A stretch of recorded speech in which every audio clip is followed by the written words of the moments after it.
fathomless abyss, the edge of the earth's shell. Probably at 8 o'clock the next evening, the old man entered my room. He did not allude to the occurrences of the previous evening, and for this considerate treatment I felt thankful, as my part in those episodes had not been enviable. He placed his hat on the table, in his usual cool and deliberate manner, commenced reading as follows. For a long time thereafter we journeyed on in silence, now amid stately stone pillars, then through great cliff openings, or among gigantic formations that often stretched away like city towns dotted over a plain to vanish in the distance. Then the scenes changed, and we traversed magnificent avenues bounded by solid walls which expanded into lofty caverns of illimitable extent, from whence we found ourselves creeping through narrow crevices and threading winding passages barely sufficient to admit our bodies. For a considerable period I had noted the absence of water, and as we passed from grotto to temple reared without hands, it occurred to me that I could not now observe evidence of water erosion in the stony surface over which we trod, and which had been so abundant before we reached the lake. My guide explained by saying in reply to my thought question that we were beneath the water line. He said that liquids were impelled back towards the earth's surface from a point unnoticed by me, but long since past. Neither did I now experience hunger nor thirst, and in the slightest degree, a circumstance which my guide assured me was perfectly natural in view of the fact that there was neither waste of tissue nor consumption of heat in my present organism. At last I observed far in the distance a slanting sheet of light that, fan-shaped, stood as a barrier across the way. Beyond it neither earth nor earth's surface appeared. As we approached, the distinctness of its outline disappeared, and when we came nearer I found that it streamed into the space above from what appeared to be a crevice or break in the earth that stretched across our pathway, and was apparently limitless and bottomless. Is this another hallucination? I queried. No, it is a reality. Let us advance to the brink. Slowly we pursued our way, for I hesitated and held back. I had really begun to distrust my own senses, and my guide in the lead was even forced to demonstrate the feasibility of the way, step by step, before I could be induced to follow. At length we neared the edge of the chasm, and while he stood boldly upright by the brink, with fear and trembling, I crept on my knees to his side, and together we faced a magnificent but fearful void that stretched beneath and beyond us into a profundity of space. I peered into the chamber of light, that indescribable gulf of brilliancy, but vainly sought for an opposite wall. There was none. As far as the eye could reach, vacancy, illuminated vacancy, greeted my vision. The light that sprung from that void was not dazzling, but was possessed of a beauty that no words can suggest. I peered downward and found that we stood upon the edge of a shelving ledge of stone that receded rapidly beneath us, so that we seemed to rest upon the upper side of its wedge-like edge. I strained my vision to catch a glimpse of the bottom of this chasm, but although I realized that my eyes were glancing into miles and miles of space, there was no evidence of earthly material other than the brink upon which we stood. The limit of vision seemed to be bounded by a silvery blending of light with light, light alone, only light. The dead silence about and the new light before me combined to produce a weird sensation, inexplicable, overpowering. A speck of dust on the edge of immensity, I clung to the stone cliff, gazing into the depths of that immeasurable void.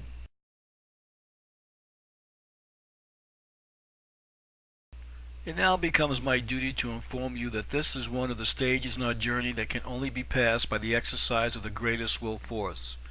Owing to our former surroundings upon the surface of the earth, and to your inheritance of a so-called instinctive education, you would naturally suppose that we are now on the brink of an impassable chasm. This sphere of material vacuity extends beneath us to a depth, I am sure you'll be astonished to learn, is over 6,000 miles. We may now look into the earth cavity, and this streaming light is a reflected purity of the space below. The opposite side of this crevice, out of sight by reason of its distance, but horizontally across from where we stand, is precipitous and comparatively solid, extending upward to the material that forms the earth's surface. We have, during our journey, traversed an oblique, tortuous natural passage that extends from the spot at which you entered the cave in Kentucky, diagonally down into the crust of the globe, terminating in this shelving bluff. I would recall to your mind that your journey up to this time has been of your own free will and accord. At each period of vacillation, and you could not help but waver occasionally, you have been at liberty to return to the surface, earth again, but each time you decided wisely to continue your course. You can now return if your courage is not sufficient to overcome your fear, but this is the last opportunity you will have to reconsider while in my company. Have others overcome the instinctive terrors to which you allude?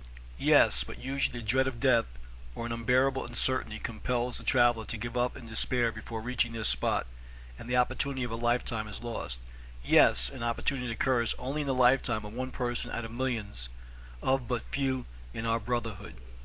Then I can return if I so elect? Certainly. Will you inform me concerning the nature of the obstacle I have to overcome that you indicate by your vague references? We must descend from this cliff. You cannot be in earnest. Why? Do you not see that the stone recedes from beneath us, that we stand on the edge of a wedge overhanging bottomless space? That I understand. There is no ladder. And then the foolish remark abashed me as I thought of a ladder 6,000 miles in length. Go on. He made no reference to my confusion. There is practically no bottom, I asserted. If I can believe your words, you told me so. And that I reiterate. The feat is impractical, impossible, and only a madman would think of trying to descend into such a depth of space. Then an idea came over me. Perhaps there existed a route at some other point of the earth's crevice by which we could reach the underside of the stone shelf, and I intimated as much to the guide. No, we must descend from this point, for it is the only entrance to the hollow beneath. We withdrew from the brink, and I meditated in silence. Then I crept again to the edge of the bluff, and lying flat on my chest, craned my head over and peered down into the luminous gulf. The texture of the receding mineral was distinctly visible for a considerable distance, and then far beneath, all semblance to material form disappeared, as the hull of a vessel fades in deep, clear water. As I gazed into the gulf, it seemed evident that, as a void floating in water is bounded by water, this rock really ended. I turned to my guide and questioned him. Stone, in this situation, is as cork, he replied. It is nearly devoid of weight. Your surmise is correct. We stand on the shelving edge of a cliff of earthly matter that is in this spot slants upward from beneath like the bow of a boat. We have reached the bottom of the film of space dust on the bubble of energy that forms the skeleton of Earth. I clutched the edge of the cliff with both hands. Be not frightened. Have I not told you that if you wish to return, you can do so? Now hearken to me. A short time ago you endeavored to convince me that we could not descend from this precipice, and you are aware that your arguments were without foundation. You drew upon your knowledge of earth materials as you once learned them, and realized at the time that you deluded yourself in doing so, for you know that present conditions are not such as exist above ground. You are now influenced by surroundings that are entirely different from those that govern the lives of men upon the earth's surface. You are almost without weight. You have nearly ceased to breathe as long since you discovered, and soon, I hope you'll agree entirely to suspend that harsh and worrying movement. Your heart scarcely pulsates, and if you go with me farther in this journey, will soon cease to beat. I started up and turned to flee, but he grasped and held me firmly. Would you murder me? Do you think I will mutely acquiesce while you coolly inform me of your inhuman intent and gloat over the fact that my heart will soon be as stone and that I will be a corpse? He attempted to break in, but I proceeded in frenzy. I will return to upper earth, to sunshine and humanity. I will retreat while yet in health and strength, and although I have in apparent willingness accompanied you to this point, learn now that at all times I have been possessed of the means to defend myself from personal violence. I drew from my pocket the bar of iron. See, this I secreted about my person in the fresh air of upper earth, the sweet sunshine of heaven, fearing that I might fall into the hands of men with whom I must combat. Back, back, I cried. He released his hold on my person and folded his arms upon his breast, then quietly faced me, standing directly between myself and the passage we had trod, while I stood on the brink, my back to that fearful chasm. By a single push he could thrust me into the fathomless gulf below, and with the realization of that fact, I felt that it was now a life and death struggle, with every muscle strained to its utmost tension, with my soul on fire, my brain frenzied. I drew back the bar of iron to smite the apparently defenseless being in the forehead, but he moved not, and as I made the motion he calmly remarked, "Do you remember the history of Hiram Abiff?" The hand that held the weapon dropped as if stricken by paralysis, and a flood of recollections concerning my lost home overcame me. I had raised my hand against a brother, the only being of my kind who could aid me or assist me either to advance or recede. How could I, unaided, recross that glassy lake and passed through the grotesque forest of fungi and the labyrinth of crystal grottos of the salt bed.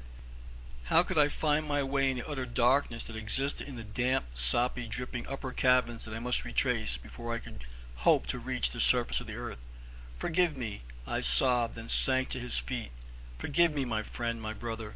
I have been wild, mad, and crazed." He made no reply, but pointed over my shoulder into the space beyond. I turned, and in the direction indicated saw in amazement, floating in the distant space, a snow and ice-clad vessel in full sail. She was headed diagonally from us, and was moving rapidly across the field of vision. Every spar and sail was clearly defined, and on her deck and in the rigging I beheld sailors clad in winter garments pursuing their various duties. As I gazed enraptured, she disappeared in the distance. "A phantom vessel," I murmured. "No," he replied, "the abstraction of the vessel sailing on the ocean above us. Every object on earth is the second to an imprint in another place. There is an apparent reproduction of matter in so-called vacancy, and on unseen pages a recording of all events. As that ship sailed over the ocean above us, she disturbed the current of energy, and it left its impress as an outline on a certain zone beneath, which is parallel with that upon which we now chance to stand." "I cannot comprehend," I muttered. "No," he answered, "to you it seems miraculous. As to all men, an unexplained phenomenon approaches the supernatural. All that is natural. Have men not been told in sacred writings that their every movement is being recorded in the book of life? And do they not often doubt because they cannot grasp the problem? May not the greatest scientist be the most apt skeptic?" "Yes," I replied. "You have just seen," he said, "the record of an act on earth, and in detail it is being printed elsewhere in the book of eternity. If you should return to Earth's surface, you could not be stating these facts convince even the persons on the same ship of your sanity. You could not make them believe that hundreds of miles beneath both their vessel and its crew had been reproduced in facsimile, could you? No. Were you to return to Earth, you could not convince men that you have existed without breath, without a heartbeat within you. If you should try to impress on mankind the facts that you have learned in this journey, what would be the result?" "I would probably be considered mentally deranged. This I have before admitted. Would it not be better then," he continued, "to go with me, by your own free will, into the unknown future, which you need fear less than a return to the scoffing multitude amid the storms of upper earth? You know that I have not at any time deceived you. I have, as yet, only opened before you a part of one rare page out of the boundless book of nature. You have tasted of the sweets of which few persons in the flesh have sipped, and now I promise you a further store of knowledge that is beyond conception. If you wish to continue your journey, what if I decide to return? I will retrace my footsteps and liberate you upon the surface of the earth, as I have others, for few persons have courage enough to pass this spot." "Binding me to an oath of secrecy?" "No," he answered, "for if you relate these events, men will consider you a madman, and the more clearly you attempt to explain the facts that you have witnessed, the less they will listen to you. Such has been the fate of others." "It is, indeed, better for me to go with you," I said musingly. "To that effect of my mind is now made up. My course is clear. I am ready." With a motion so quick in conception and rapid in execution that I was taken altogether by surprise, with a grasp so powerful that I could not have repelled him had I experienced the movement and tried to protect myself, the strange man or being beside me threw his arms around my body. Then, as a part of the same movement, he raised me bodily from the stone, and before I could realize the nature of his intention, sprung from the edge of the cliff into the abyss below, carrying me with him into its depths. As we passed from grotto to temple reared without hands, it occurred to me that I could not now observe evidence of water erosion in the stony surface over which we trod, and which had been so abundant before we reached the lake. My guide explained by saying in reply to my thought question that we were beneath the water line. He said that liquids were impelled back towards the earth's surface from a point unnoticed by me, but long since past. Neither did I now experience hunger nor thirst, and in the slightest degree, a circumstance which my The fathomless abyss, the edge of the earth's shell. Probably at 8 o'clock the next evening, the old man entered my room. He did not allude to the occurrences of the previous evening, and for this considerate treatment I felt thankful, as my part in those episodes had not been enviable. He placed his hat on the table, in his usual cool and deliberate manner, commenced reading as follows. For a long time thereafter we journeyed on in silence, apparently limitless and bottomless. "Is this another hallucination?" I queried. "No, it is a reality. Let us advance to the brink." Slowly we pursued our way, for I hesitated and held back.